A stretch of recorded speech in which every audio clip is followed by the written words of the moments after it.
මේ ලෝකෙ මිනිස්සු තුල කෙනෙකුට තෝ කියලා කතා කරන්න උනා නම් කතා කරන්න උනේ පිට කෙනෙකුටද ළඟින් හිටපු කෙනෙකුටද? ළඟම ඉන්න කට්ටිය. පාරේ යන මිනිස්සුන්ට තෝ කියලා කතා කරනවද? අපි එහෙම කතා කරන්න බයයි අපි හැමෝම. අපි කතා කරන්නේ බය නැහැ. නැතුව කතා කරන්නේ ආවේග පිට කරන්නේ කාත් එක්කද? ළඟම ඉන්න පිරිසත් එක්ක. වැදගත්ම කාරණය. පළවෙනියටම පුරුදු වෙන්න අහගන්න. වෛරය පිට කරේ ජීවිතේ ඉස්සරලම කාත් එක්කද? කේන්ති ඇති උනේ කාත් එක්කද? ළඟම අයත් එක්ක. කවුද ළඟම හිටියේ? අම්මයි තාත්තයි. ඉස්සරලම කේන්ති අපේ ජීවිතේ පිට කරේ කාත් එක්කද? අම්මත් එක්ක. ළමයි උදේට බත් එක දාලා ඉස්කෝලේට යන්නේ නැද්ද? අනිවාර්යයෙන්. යනවා. ඉස්කෝලේ යන ලාපු ගමන් දොර වහගෙන බුදිය ගන්නේ නැද්ද? එහෙම කරනවා සම. කණ්ඩ කිව්වට නොකා ඉන්නේ නැද්ද? කාත් එක්කද කේන්තිය පිට කරන්නේ? අම්මත් එක්ක. අම්මත් ඊළඟට කේන්තිය පිට කරන්නේ සහෝදරොත් එක්ක. කුහකකම කියන එක අඳුරගත්තේ කොහෙන්ද? ඊර්ෂ්‍යාව කියන එක අඳුරගත්තේ කොහෙන්ද? මල්ලිට දෙනවා මට නෑ කියන්න පටන් ගත්තා. පැහැදිලිද ඔබතුමල්ලට මේ ආරයයි පරිසරයයි කොච්චර වැදගත්ද? එහි ආබුදුර. ආරය පරිසරය කොච්චර වැදගත්ද කියනවා නම් බුදු වෙන්නත් බලපානවා. දිව්‍ය ලෝකෙන් මනුස්ස ලෝකෙට එන්න හදනකොට දෙවිවරු ගිහින් ආරාධනා කරනවානේ බෝධිසත්වයන්ටනේ. කාලෝ යන්තේ මහාවීරනේ උප්පජ්ජමාතු කුච්චය. මොනවාද බලන්න කියන්නේ? කාලය, නේ, දීපය, කුලය, දේශය මොනවාද? ආරයයි පරිසරයයි. බුදු වෙන්නත් මනුස්ස ලෝකේ උපදින්න නම් මොකද්ද හොඳට තියෙන්න ඕන? ආරයයි පරිසරයයි. මේ හැම ප්‍රශ්නයකටම මුල අපේ ගෙවල් වල ආරයේ පරිසරයේ ගැටලු. අපි අහනවා දැන් ඔය ළමයි මොකටද ඔය කේන්ති ගන්න? දැන් කෙලෙහි ගුණ අමතක වුණාම කේන්ති යනවා. හැම කෙනෙක්ම මෙතනින් ඇහුවොත් කියයි ඔය සමහරු කියනවා අම්මා තාත්තා අපිට මොනවද කෙරුවේ කියලා. සෑහෙනට ඇහිලා තියෙන ඔය ප්‍රශ්නේ. අය සමහර වෙලාවට කියවෙනවා ඉතින් හැදුවනම් කරන්න එපැයි. ඒක ඒගොල්ලෝගේ වගකීම. ඒක වගකීමනේ. කොහොම අනුවේදනීය සිද්ධියක් වුණා. මම මෑතකදී රෝහලකට ගියාට පස්සේ මිනිස්සුන්ට මතක තියෙන්නේ අවුරුදු 20න් උඩ මතක නැහැ.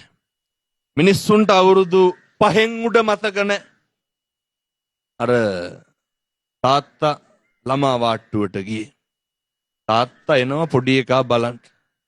අම්මත් පොඩි එකා තාත්තට දීලා අම්මා යනවා ඇඟපත හොද ගන්න. එහෙම නෙවෙන්නේ නේ.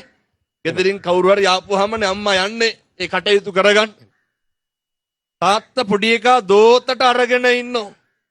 මම දැක්කා පොඩි එකාගේ මූණ කටට අරගෙන පොඩි කාලේ පොඩි උන්ට හෙම්බිරිස්සා වැදුනාම හොටු සූරන්නේ කොහොමද? මේ නහයට අත තියලා සූරන්න කියනවද? බෑ.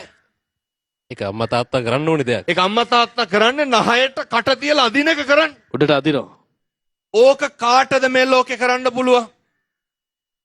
අම්මටයි තාත්තටයි. අපිට මතකද අපේ පොඩි කාලේ මැරෙන්න යනකොට නහය හිර වෙලා කට පුරවල හොටු සීරුවන හොටු සීරුවේ කවුද? අපේ අම්මා හරි අපේ හරි තාත්තා හරි වෙන කාටද ඕක කරන්න පුළුවන්? අඩුතරමේ දෙමාපියෝ වෙනුවෙන් අපිට ආපහු එක කරන්න බැරි වෙනවා. දරුවන්ට බෑ අම්මා තාත්තා වෙනුවෙන් කරන්න. අම්මයි තාත්තයි දරුවෝ වෙනුවෙන් මගේ මේ දෑහැට දැකපු එක.